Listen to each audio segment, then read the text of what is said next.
السلام عليكم ورحمة الله تعالى وبركاته. مساء الخير على الجميع، مساء الخير عليكم الأحباب. إن شاء الله تكونوا كامل بخير. اليوم حبيباتي جيتكم بوصفة خفيفة ظريفة.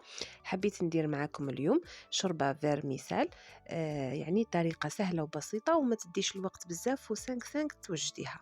انا كيما راكم تشوفوا حبيباتي قصيت البصله تاعي رقيقه، وجبت لي مورسو تاعي تاع الدجاج وطريفات صغيرين تاع اللحم. تحبي ديريها بالدجاج تحبي ديريها باللحم، نتيا واش تقدري. المهم حطيت حبيباتي هذوك الدجاج واللحم نتاعي مع البصله والزيت يتقلاو.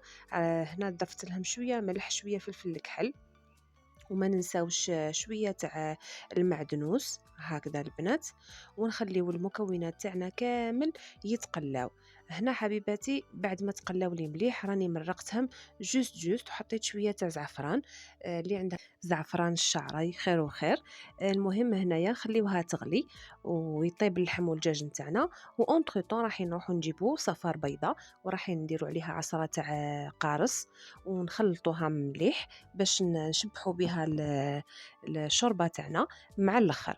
هكذا البنات هنايا راح نلحقوا الوقت اللي طاب فيه الدجاج واللحم، باسكو قصيت مام اللحم قصيته دي مورسو صغيرين يعني يطيب لي ما يطولش. شوفوا البنات هنا انا ما مرقتش بزاف، سما مانيش حابه حبتها تجيني خاتره. هنا راح نلوح فنيجل صغير تاع الفيرميسال هكذا، وراح نخلط الفيرميسال تاعي في لاصوص اللي درتها هكذا البنات، ونخليها مدة دقيقة 2 دقائق با بلوس، باسكو هي ديجا في هذيك الغلية هذيك تطلق ريحة وتتنفخ. المهم هنايا الشوربة تاعي راهي واجدة، راح نحط عليها الصفر تاع العظام اللي كنت حطيت له القارص ونخلط ليه باش ما يطيبليش هذاك الصفر. والشوربه الفيرميسال تاعي راهي واجده.